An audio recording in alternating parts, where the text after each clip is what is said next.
اور غصہ اس بات کا ہے کہ 2001 سے 2021 20 سال کے اندر ان کے تقریباً 5 سے 6 ٹریلین ڈالر اسپینڈ ہوئے ہیں افغانستان کے اندر.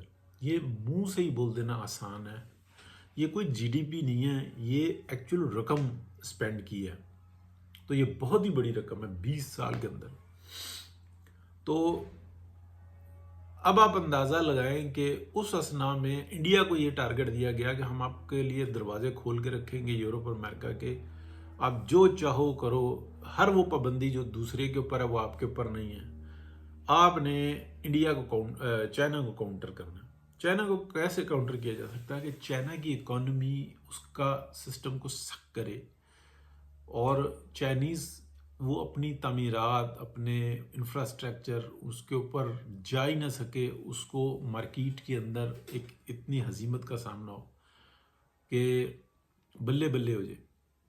ایجوکیشن کے اندر تو بہت اچھے رہے, لیکن مینٹل اپروچ جو ان سی ہے نا وہ ایک گھٹیا اور گندی گری ہوئی ایک ہندوتوا کی جو ان سی ہے نا. ہندو سے ہندوتوا نہیں ہے, ہندو بہت بہت اچھے ہے, لیکن ہندوتوا جو ایک کہا جاتا ہے یہ ایک گھٹیا سوچ کو کہا جاتا ہے. بہت اچھے میں نے دیکھے ہیں ہندوؤں میں, بہت ہی اچھے لوگ ہوتے ہیں, لیکن جو ایک گھٹیا پن کی جو مثال دی جاتی ہے آپ کہہ لیں غلط العام میں. تو اب موضوع بدل جائے گا, میں آپ کو موضوع پہ رکھنا چاہ رہا ہوں. تو ہندوتوا کا جو نا وہ سوچ وہ تعلیم کے اوپر نہ حاوی نہ رہی, اور تعلیم اس ہندوتوا کا کچھ نہیں بگاڑ سکی. بس ہاں یہ ضرور ہے انہوں نے امریکہ میں, کینیڈا میں, اگر آپ یورپ میں دیکھیں, برطانیہ میں, آسٹریلیا میں, ہر جگہ پہ جو نا اپنا جا کے دھاک بٹھائی, پیسے کمائے, سسٹم کو انہوں نے ہلایا. پورے مڈل ایسٹ کے اندر انڈینز چھا گئے.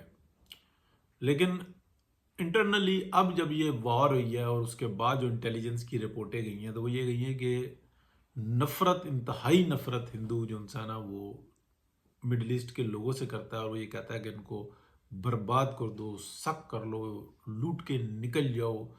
اس ٹائم میں جو نا ان کے ساتھ کھڑے ہو, اور بزنس جب بن جائے تو یہاں سے نکل جاؤ. اس قدر نفرت کرتے ہیں صرف اس لیے کہ وہ مسلمان ہیں. ٹھیک ہے, اور اپنے آپ کو سپیریئر سمجھتے ہیں کہ یار ہم بہت قابل ہیں.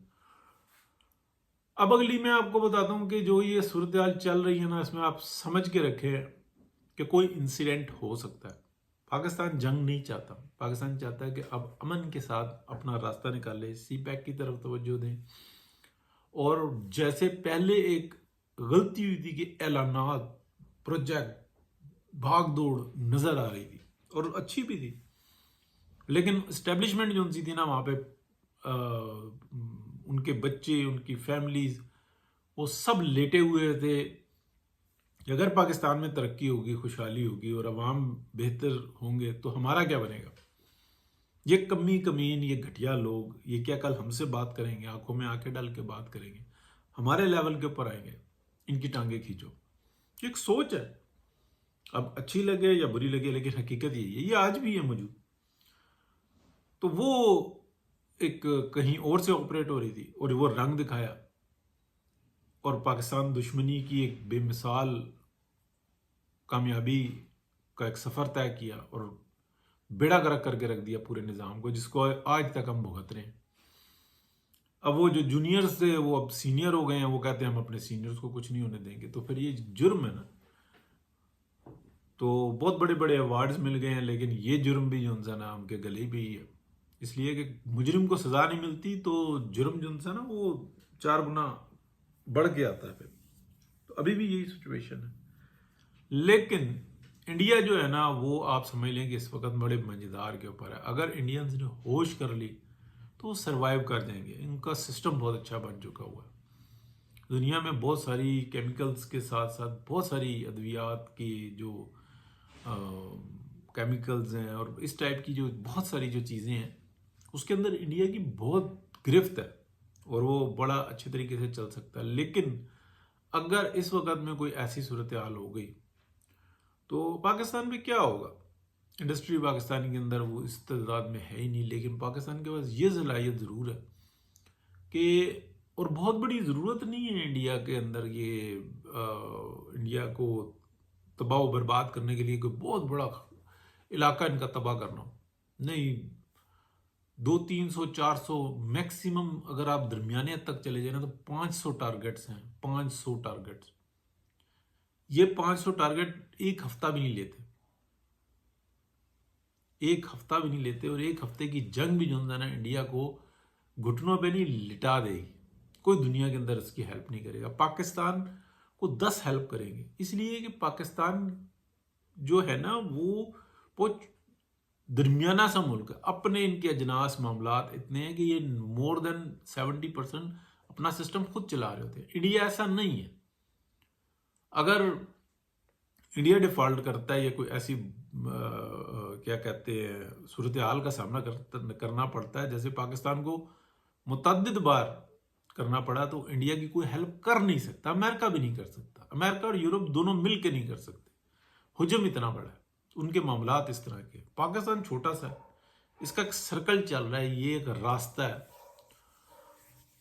تو اس کے اوپر ہم بات کریں گے تو پھر وہ لمبی بات ہو جائے گی. تو اس وقت میں انڈیا جو ہے نا کوئی اگر چول مار دے گا نا کہ 2 4 میزائل مار کے تو لو جی لو ہم نے یہ کر دیا، تو آگے سے رسپانس بہت برا ہوگا. اور جو میں نے بات شروع کی تھی نا کہ کال انٹرسیپٹ میں جو موضوع تھا اس کے اندر یہی بتا رہے تھے کہ ہاؤ مینی ڈزنز پیپل